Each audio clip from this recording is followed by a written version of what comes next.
All right, let's come to now the second and third interpretive issue. But before we discuss them, let's think in terms of where we are as far as the Gospel of Matthew is concerned. The first two chapters are the prologue. But it seems as though the prologue begins with a statement that is a title, because it is not a complete sentence. The book of the genealogy of Jesus Christ, the son of David, the son of Abraham. Now, if again you're a Jewish individual familiar with the Septuagint, when you hear the book of the genealogy of Jesus Christ, immediately you will think of the Septuagint of Genesis chapter 5, which is significantly the book of the genealogy of Adam. And so the statement is exactly the same as the introduction in Genesis 5:1. The only difference is Jesus Christ is replaced by the word Adam. Now, obviously, you think right away of Adam, the first man, and Jesus Christ, who comes to reverse and to restore what was lost in Adam. For who was the first ruler whom God determined to rule over the earth? Genesis 1:26-28, Adam. Subdue and rule. And of course, by the time you get to 5:1, all right, what did Adam beget? What did he bring forth? This book of the generations, the book of the Toledot of Adam. Adam didn't bring rule. He didn't bring life. He brought rebellion and death.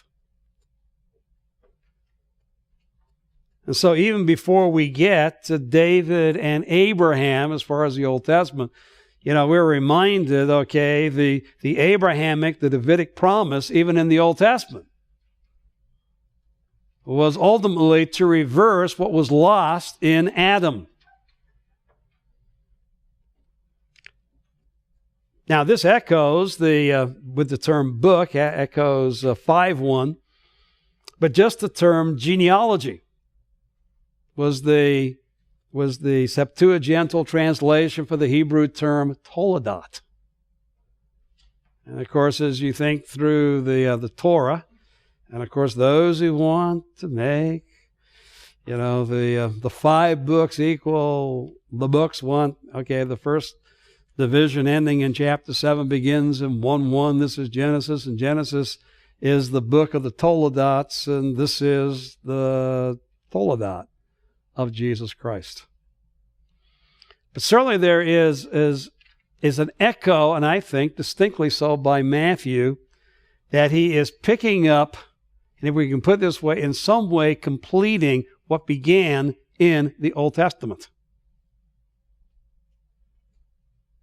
And so just as a Toledot statement stands as a heading for narrative in Genesis, this statement, and I think is pretty well agreed, as you can see by commentators, in some way stands as an introduction to something in the Gospel of Matthew. It introduces, it's the title. And just as the Toledot statements in Genesis introduce, this title introduces. But introduces what? Well, the most popular position is it introduces the genealogy. And certainly, son of David, son of Abraham, verse 2, to Abraham. And verse 6, and to David. So yes, it does introduce the genealogy. But on the basis of Genesis 5:1, Toledot introduces more than the genealogy. For the Toledot also introduces, after the genealogy of chapter 5, the narrative of chapter 6, verses 1 to 8, that introduces us to the sin of mankind that is going to bring forth God's judgment in the flood. So, it seems on the basis of the example of Genesis, we would expect not only genealogy, but genealogy followed by narrative. And so here's a place right here, even my beloved mentor would only see it as the genealogy. I would say it's the genealogy plus narrative. Now, the only question is, how extensive is that narrative? Those who see it as introducing the genealogy and narrative will usually see it as the next paragraph or all the way through chapter 2, verse 23. It entails the birth narrative. Some, although none of the commentators I've recommended, would see it as going through the first unit of the book, which they would take all the way to 4:16, particularly those influenced by Kingsbury, the threefold division. Okay, this is the introduction, this is the title to the genealogy and the introductory narrative, however one would see the length of that narrative. And frankly, until 2 or 3 years ago, I pretty much took position B. I moved from A to B. I never was at C, so I skipped C. And more as I've studied Matthew, I now am led more to see position D. You say, how did you come to that conclusion? Because I studied the Gospel of Mark. You say, well, why did the Gospel of Mark influence you as far as Matthew? You become a source critic or something? Mark's first? No. But we're going to see the same phenomenon in the Gospel of Mark. And it's very, very clear in the Gospel of Mark that first non-sentence introduction, I believe, can be shown exegetically clearly as an introduction to the book as a whole. Now, if God the Holy Spirit allows Mark to give a title which in some way defines his purpose, and in Luke, at the beginning, as we've already seen in Luke 1, 3, and 4, we have a clear statement of Luke's purpose. And in the Gospel of John, in chapter 20, once the basic narrative of the public ministry is over, we have a purpose statement. It would seem to me the Holy Spirit is making it pretty clear that he gives hints of the purpose in some way in each gospel. And I think it would be universally agreed that if that hint is going to be in Matthew, it's going to be at the very beginning. Because this introduction stands as an introduction to something. Now, I agree that based upon just Genesis 5:1, you would have a hard time saying it is the whole. But remember, Toledot is a unifying factor in the whole first division of the Torah, which we call Genesis. That the Toledot scheme is the scheme which undergirds the whole, not just the part. So I would put it this way, there is a secondary idea that this is the introduction to the first 2 chapters. That Matthew is going to substantiate how Jesus is the son of David, the son of Abraham, and what that means. But more than that, once you think in terms of the book of the genealogy, it goes of Jesus Christ replacing Adam. It is more than just his kingly descent. his kingly ancestors. It is also the fact of why he has to become king and where his rule and what his rule entails. And that goes back to the echo of Adam. And so it would seem to me that this is the title, the introduction, the title to the book. This is the Holy Spirit given title to Matthew's Gospel.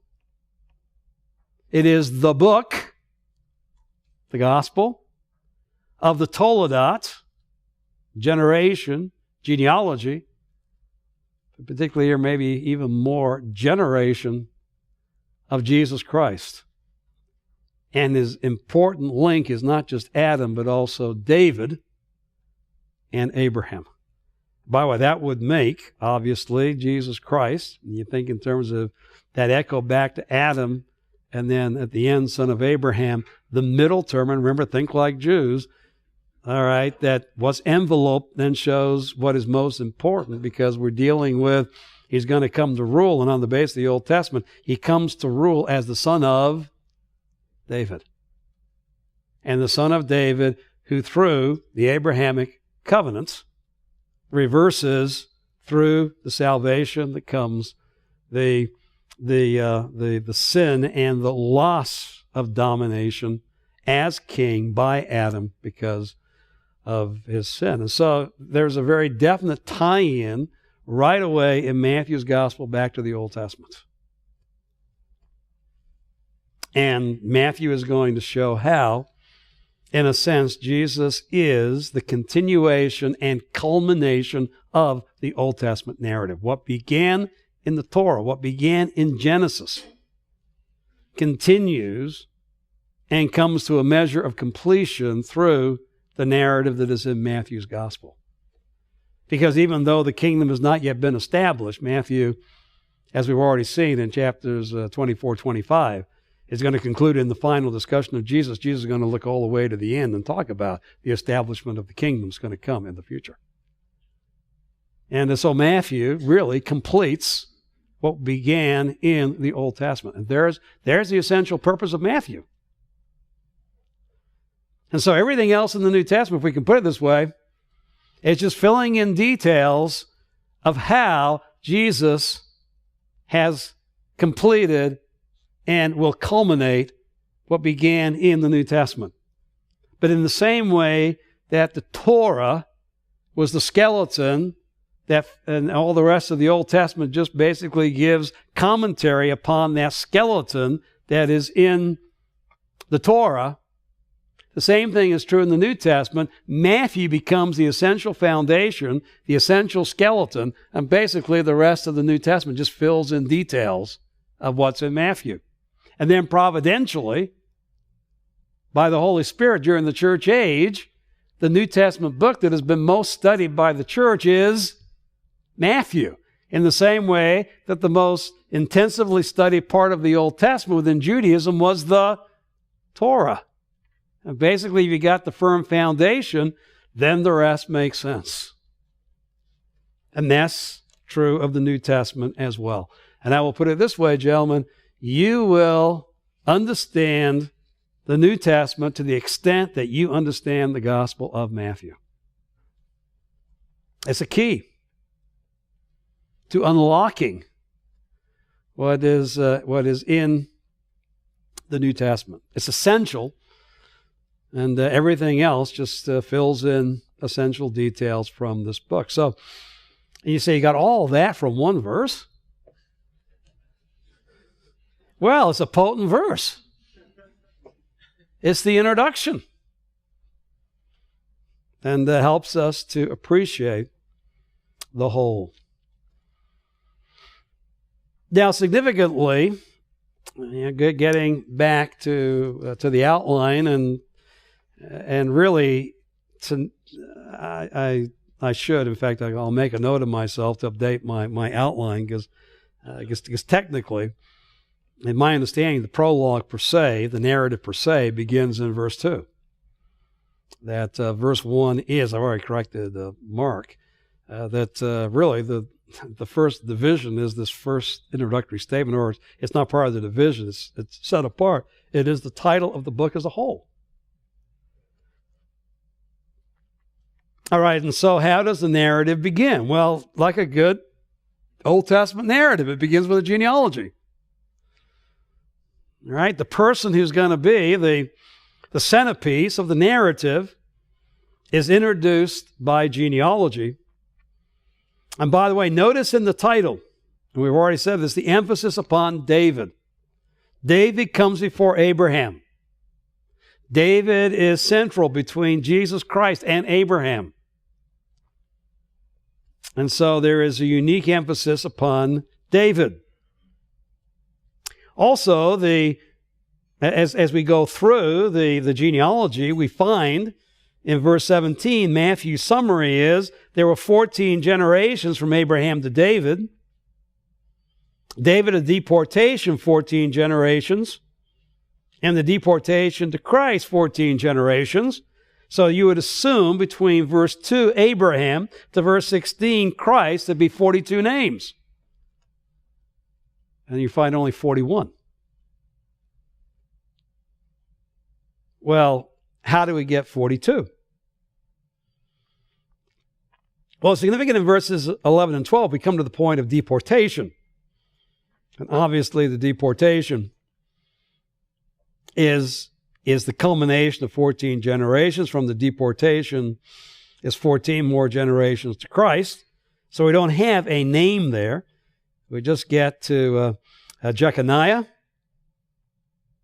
And Jeconiah is taken to Babylon, and in Babylon to Jeconiah was born Shealtiel. So deportation is twice. Not as it were the individual itself, but in verse 6, and to Jesse was born David. David is the final number 14 from Abraham. But then in verse 6, and to David was born Solomon. David becomes the beginning of 14 that culminates in Jeconiah. What does this do? It emphasizes of all of the names, all the 41 names, the man who gets, as it were, double emphasis is David. Now that's within the text itself. He's the son of David in the introduction before the son of Abraham. And in what Matthew says, all right, to get the 42 names, you got to double David. But he goes even further. 14 generations, 14 generations, 14 generations. And then now you got to know the Hebrew underlying the Greek. And whether an individual at Matthew's day knew Hebrew or not, a Jew would know the numerical value of David's name was 14. Because remember in the Old Testament that instead of writing out numbers later on, the scribes would just choose certain letters to represent numbers. And with David, the 3 consonants would add up to 14.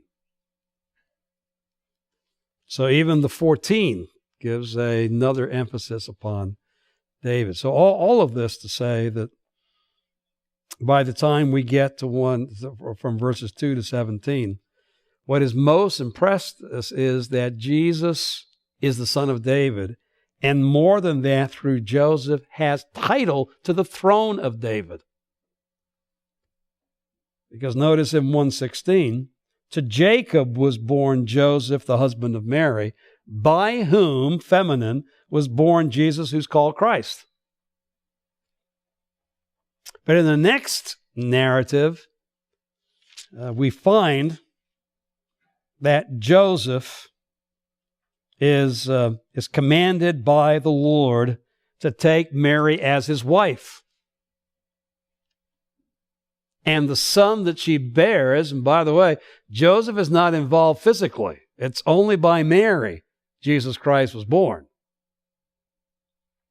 But Mary becomes the wife of Joseph, and so Joseph gets the legal rights associated with Joseph.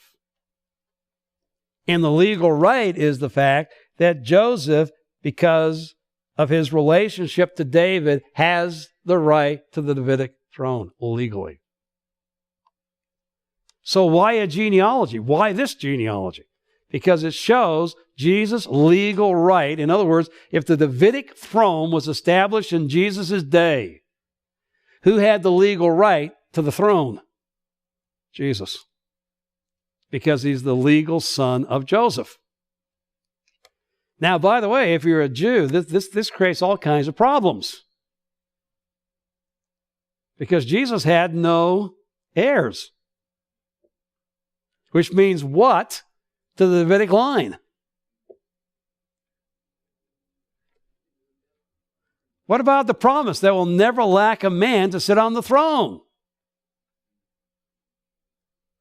That was promised by God to David, 2 Samuel chapter 7.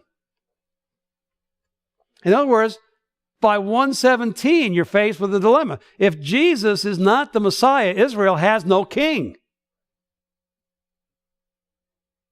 If he's not going to reign, there's no second choice. Well, how about Jesus' son? Well, he had none. Well, what does that do to God's promise?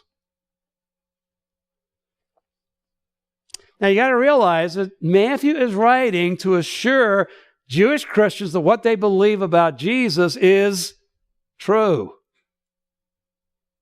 That they are being confronted as they go back to their diasporal homes by Jewish family and friends who are saying, if Jesus was the Messiah, what happened to the king? Hey, we're still living among the Gentiles. The Gentiles still are exercising authority. How could Jesus be the Messiah?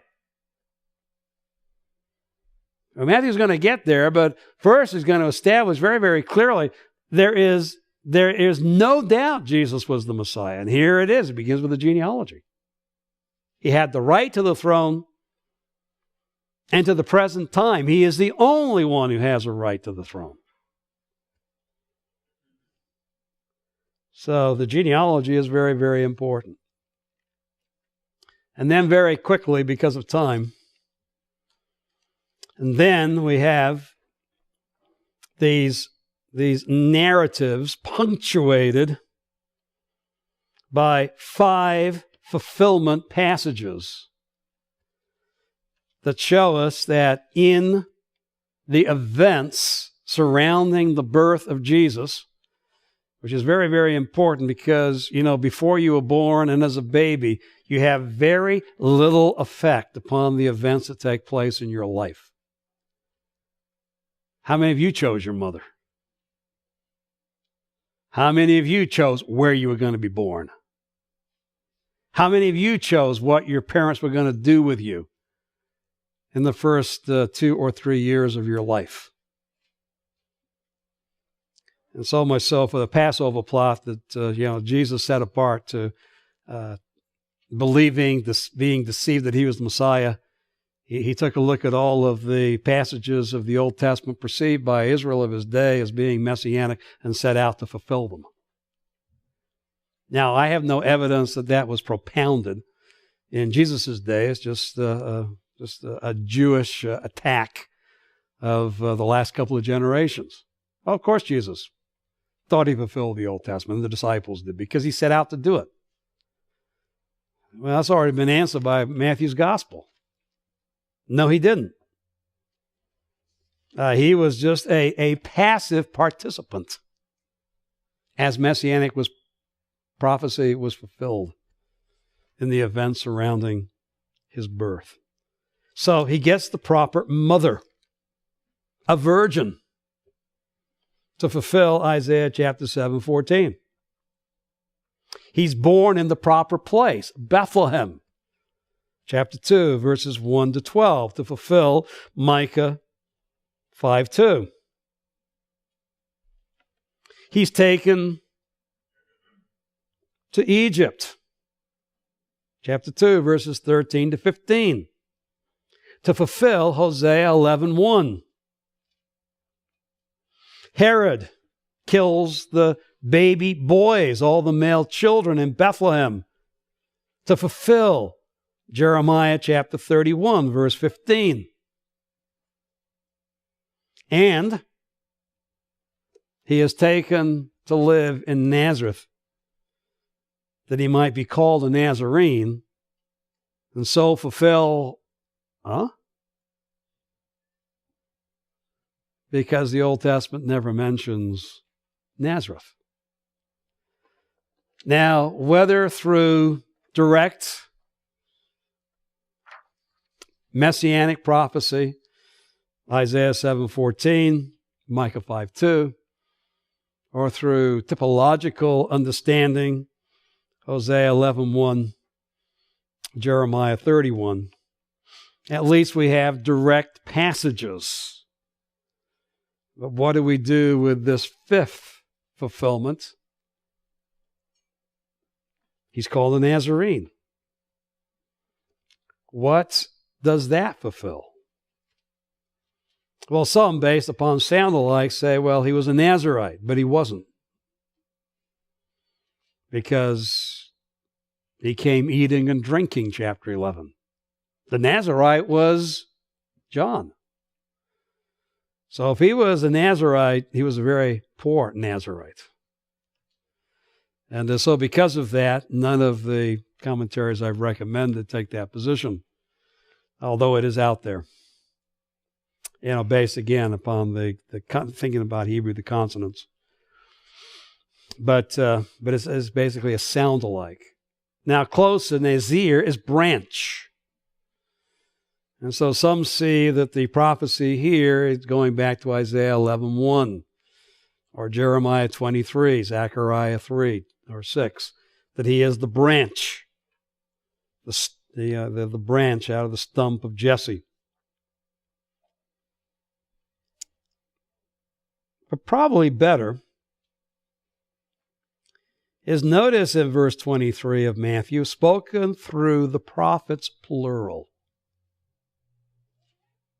That Matthew does not have in mind a specific prophet, or we might put it this way, a specific prophetic oracle. He is looking at something which is seen throughout the prophets. He shall be called a Nazarene. Now, he shall be called a Nazarene is within Matthew's statement, i.e., one from Nazareth. And we have to realize that one from Nazareth in that day was one who was considered to be humble, lowly. Nazareth was a town that was looked down upon. It was not a city of influence. In fact, it was among the Gentile territory and was almost viewed as an unclean city by the Jews because of its location. And so really what's being emphasized is by being brought up in Nazareth and being associated by Nazareth, Jesus was of humble, obscure, despised background. And that ties into a lot of prophetic passages that talk about the fact that when the Messiah came, he would be humble. And there is nothing about him, humanly speaking, that would draw Israel to him. And one of the ways in which basically the Messiah was repulsed by Israel is the fact that he came from Nazareth. And you can take a look at John chapter 7, the Sanhedrin debating. And when Nicodemus said that, possible that Jesus was the Messiah, the majority of the Sanhedrin, well, check the prophets. No prophet comes from Galilee. And so the fact that Jesus would be known in that day as either the son of Joseph or Jesus from Nazareth, well, from Nazareth right away has no messianic connections whatsoever. Now, Matthew has made it very, very clear. He was Jesus from Nazareth because that's where he grew up, not where he was born. But nevertheless, that title was used against him. And again, is one of the ways in which the prophets were fulfilled, that Jesus was despised He was looked down upon. He was ridiculed. And certainly he cannot be the Messiah because he's Jesus from Nazareth. But of course we know that even that, as Matthew says, fulfills what the prophets said about the Messiah. Now, taking all that into account, the first 2 chapters of Matthew made it very, very clear that Jesus is the king. He's the king by right of genealogy. He is the king affirmed by the fulfillment of messianic prediction from the Old Testament. So, Jesus is the Messiah.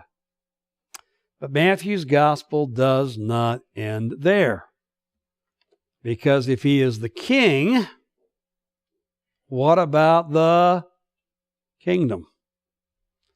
Now, obviously, Matthew is going to continue to emphasize and point out how Jesus Christ fulfills messianic prophecy. But now he's going to turn more to emphasize his messianic credentials, to emphasize his messianic mission. And that's where we'll pick it up on Tuesday, beginning in Matthew chapter 3.